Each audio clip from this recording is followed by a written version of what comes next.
station. Za mene se nalazi najviša zgrada u Hagu, više od Eiffelovog tornja.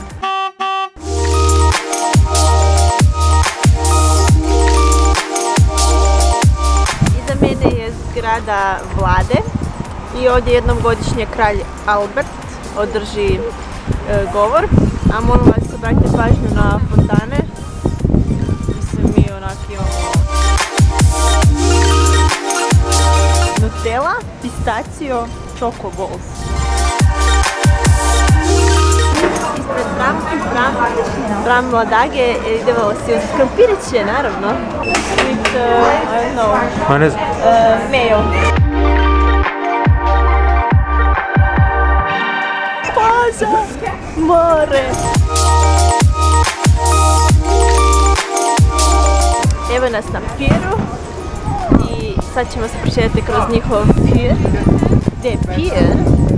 I bacit ćemo jedan pogled na plažu, na obalu. Inače trebali smo surfati danas, ali je fakat zima.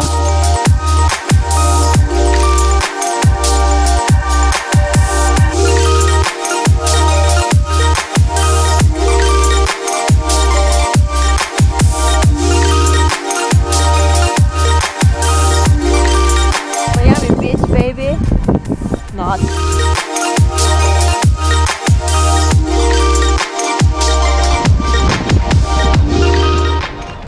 Baywatch.